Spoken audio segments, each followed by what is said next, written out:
Demon Emperor Chapter 556. Ang nakaraan. Nagselos ng husto si Batang Master Soyo. Tinatanong niya kung sino lalaking yun. Kayang pakiligin ng crush niya, gamit lang ang pangalan. Sinabi naman ni Reho ay isang playboy si Chufa. Babaero tirador ng single mom. Nagpapatuloy. Isa siyang demonyong kupal at bigla ka na lang mafo-fall sa kanya. At pasain ka na ikaw lang. Tapos bigla ka na lang niyang iiwan sa ere nang basta-basta lang. Ang ending, magiging heartbroken ka. Isang nagliliyab na asul na apoy. Isa siyang napakalaking demonyong kupal. Si Chupa ay kasalukuyang nagpa-practice habang natutulog.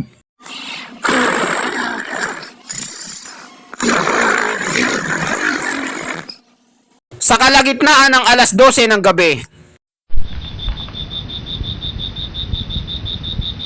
bigla siyang naalimpungatan dahil nakarinig siya ng ingay.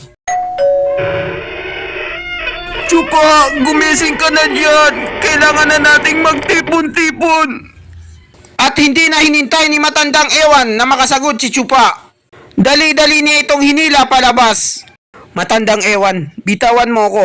Nasasaktan ako. Bakit ka ba nagmamadali? May lakad ka ba? Oo nga pala. Kakarating mo lang pala. Nakalimutan kong sabihin sa'yo.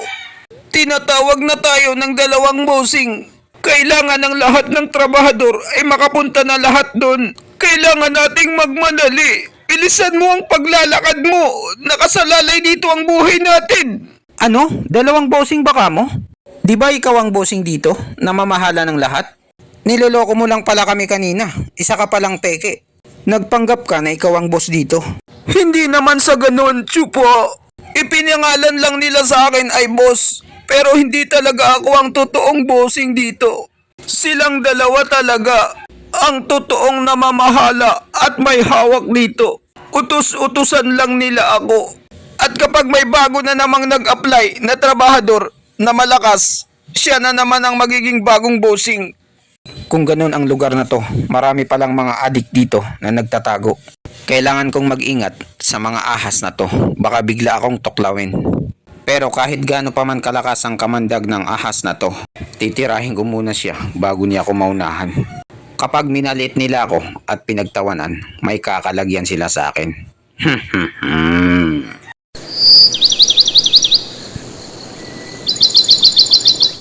Mula sa malayo, tanaw na tanaw ang isang mahabang pila, papasok sa isang kuweba.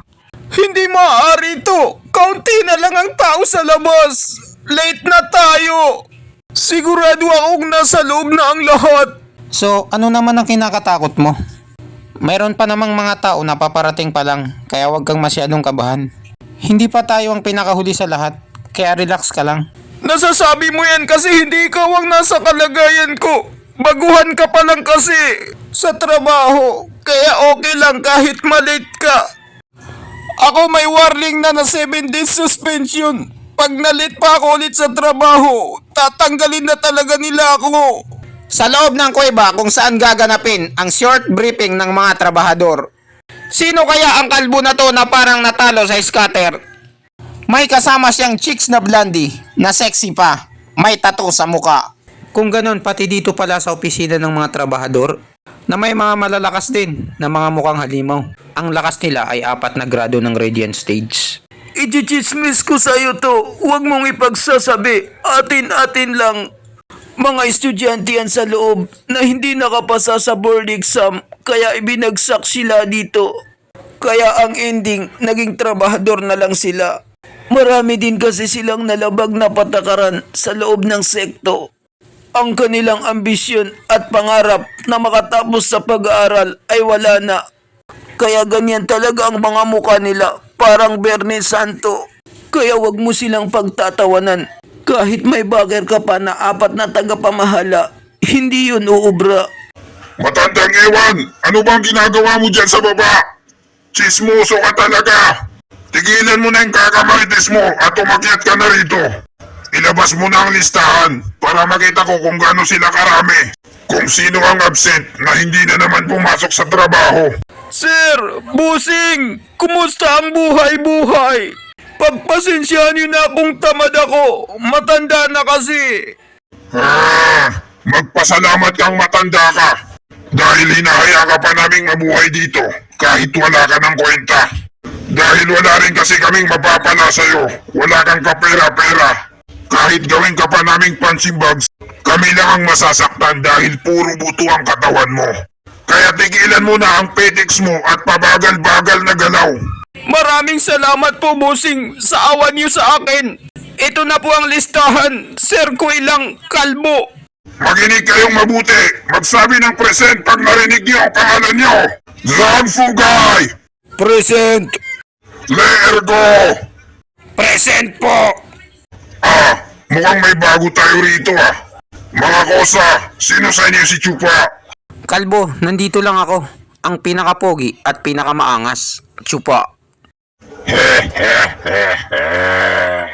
Pansin ko nga, masyado kang maangas. Inaangasan mo na ako.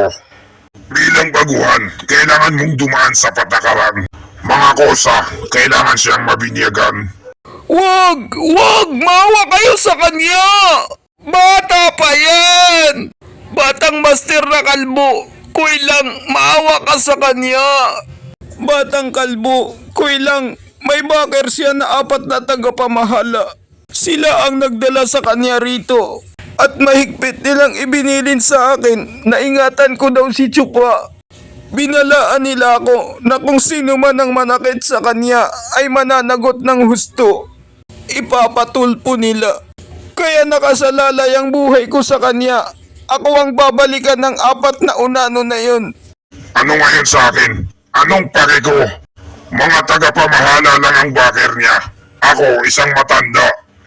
Dito kailangan niyang sumunod sa patakaran. Walang palakasan dito. Batang master na kalbo, Kuilang, makinig ka muna sa akin.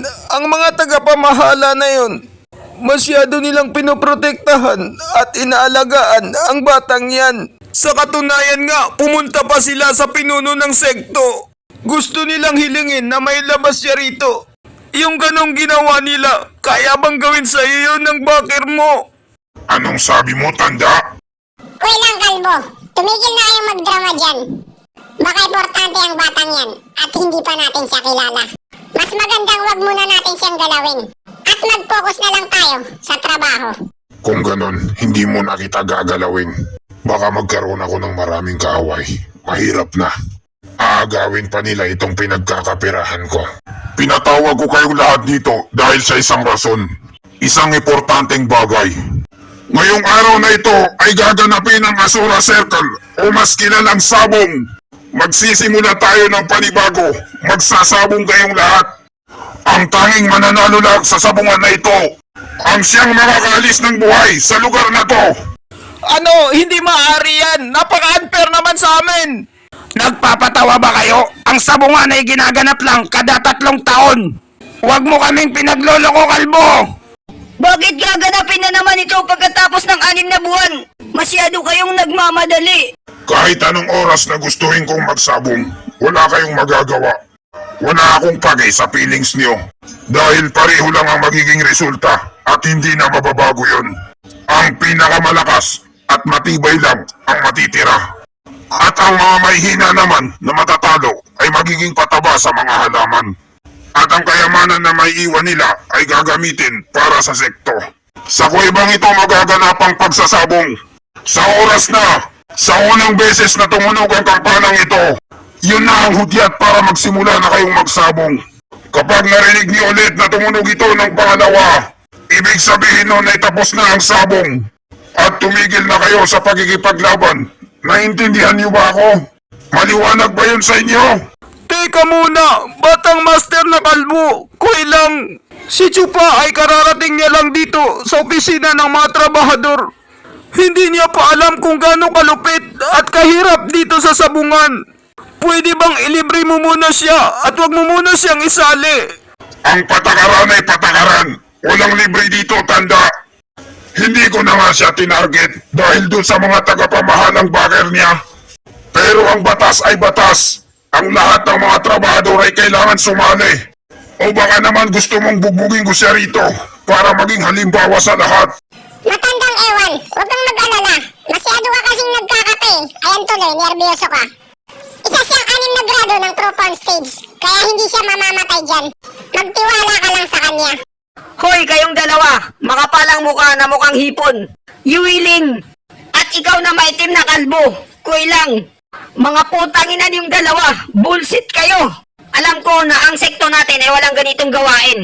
Ginagawa mo kaming mga trabahador na manok at pinagsasabong-sabong. Dahil nalalapit na ang paligsahan ng mga estudyante sa labas, magbabayad na sila ng tuition exam at kailangan nyo ng malaking halaga para sa nakakabata mong kapatid na babae. Kaya minamadali niyo ulit ang sabungan para may magamit sila na mga materyales para sa pagsasanay. Isusumbong ko kayo sa sekto. Ang mga kakupalan na ginagawa niyo dito sa opisina ng mga trabahador. Erereklamo ko kayo kay Sir Rapi Tulfo para mag-viral ang mga mukha niyo. At dito nagtatapos ang chapter 556. Maraming salamat po sa panunood nyo. Mag-subscribe para laging updated sa buhay ni Chupa.